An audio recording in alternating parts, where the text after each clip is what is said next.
Madam President, by any way you look at it, we have a strong, healthy, and growing economy. And the Socialist is now the front runner for the Democrat nomination for president. Socialist policies would bankrupt our country. Let's pause there for a brief reality check. Senator Barrasso, in the last 12 months alone, our international debt has gone up $1.1 trillion. That's a lot of zeros. And at the same time, billionaires are currently paying less in taxes than working class people are. So who exactly is bankrupting America, and on whose behalf? What's their top priority? Seems to be a complete government takeover of health care in America. That means for the 180 million Americans who get their health insurance through their jobs, each and every one of them would lose it. Also, to pay for it, taxes would go up. They would go up significantly. This would be a crushing blow to the economy. No one would go without coverage. That's literally the whole point of Medicare for All. It covers everybody. And what we would be able to go without is all of the stress involved with not knowing whether your insurance is actually going to cover going to doctor's appointments, getting the tests you need, and getting the care that you need. And we pay insurance companies 30% of our total health care expenditures for the privilege of being gatekeepers and being able to say no to us when we actually really need that coverage. So what is Medicare for All? Well, at this point, Bernie Sanders is the only one who's still really talking about that plan. So let's actually dig in a little bit to Bernie's plan and see if Senator Barrasso is right about whether your taxes would go up or not. So the first thing to know about Bernie's plan is that the first $29,000 of your income is not taxed at all. It's free if you make less than $29,000. Above $29,000, it's a 4% tax. So let's actually look at what that math looks like. So average wages in the United States are about $48,000. So if we take that average number and we subtract $29,000 from it, because that's the exempt part, then that is $19,000 of taxable income on average for Medicare for All. If you multiply 19,000 by 4%, what you get is $760 a year. Now, you may also have an additional $200 a year if you have prescriptions that need to get filled, but that total is still just $960. The average single person right now pays $440 per month just for your premiums. So that's $5,280 a year, plus the copays, plus deductibles, plus prescriptions and vision and dental, plus long-term care, which is actually a huge issue for Americans who are elderly, as well as people who have certain kinds of disabilities. Now, I'm no Andrew Yang, but I'm pretty sure that $5,280 a year as a minimum thing is a much, much larger number than $960 a year for everything. So it sounds like what Barrasso's talking point on this is basically classic red baiting. And shame on you, Dr. Barrasso, for denying people the ability to get their health care needs met. The Democrat Party's sharp left turn has President Clinton's long-term strategist, James Carville, as he said, scared to death. Madam President, this is what he said on Friday, James Carville. He said, we have candidates talking about open borders. He said they're talking about doing away with nuclear energy and with fracking. Madam President, then he added, you've got Bernie Sanders talking about letting criminals and terrorists vote, he said, from jail cells.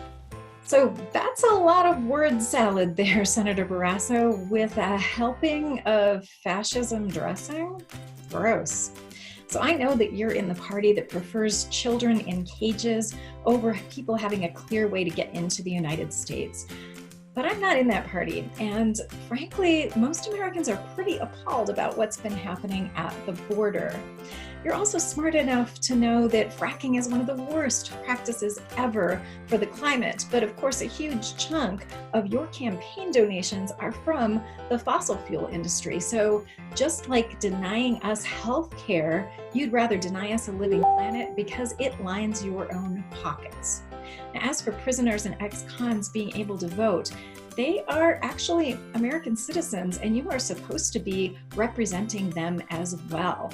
But there's an interesting thing here, which is that spending time in prison tends to make people a little bit skeptical about things like the prison industrial complex. And that might actually be a threat to you getting reelected.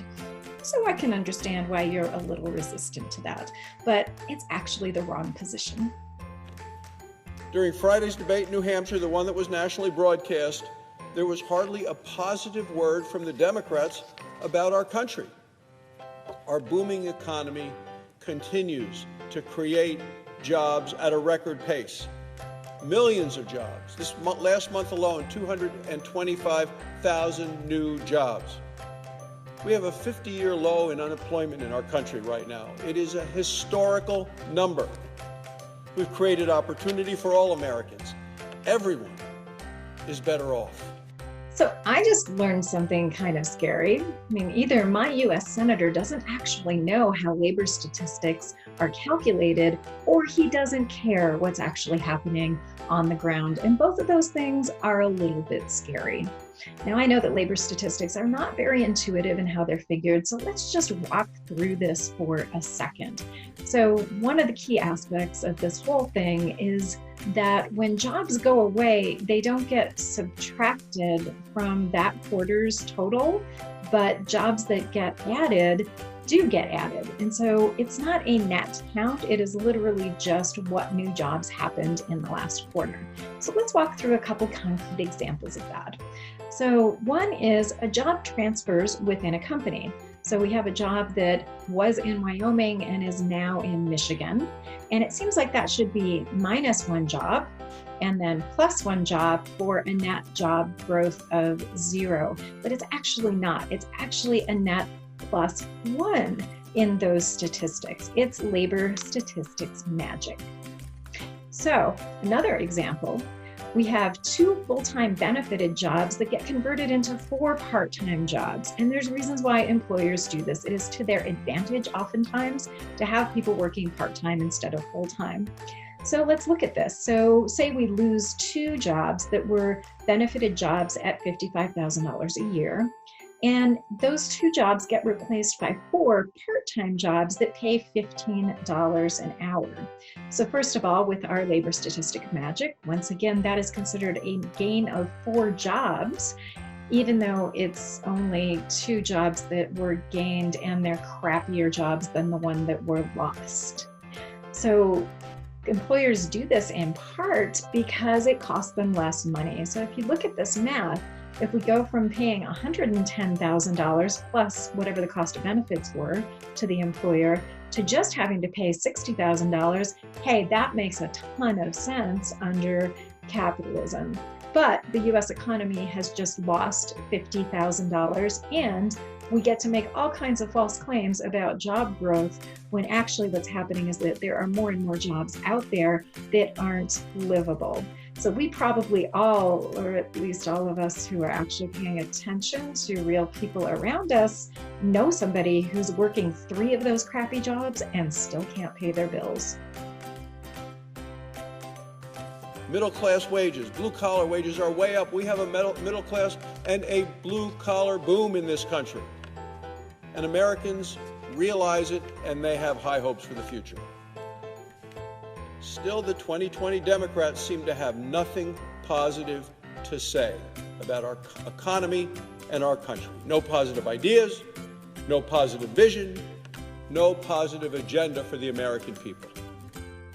Nothing positive, really? I mean, I'll grant you that what our movement thinks is positive is not the same thing as yours. It's not about what happens at Donald Trump rallies where the racist in chief is supporting his followers beating up on queer people and immigrants and disabled people and whoever else happens to be in his sights that day. That is not the positive vision that I'm interested in getting behind. But have you actually ever seen a Bernie Sanders rally? People are incredibly excited to fight for someone that they don't know, to have health care that really works for them and is finally health care, for their kids to not have to die in a climate apocalypse, and to have a multiracial society of creativity and cooperation moving forward. That's the vision of America that is positive and exciting and that I am completely behind. I'm Yana Ludwig. I'm a U.S. Senate candidate in Wyoming, and I approve of this message, except for those in-between times when John Barrasso was speaking. I don't really approve of that part.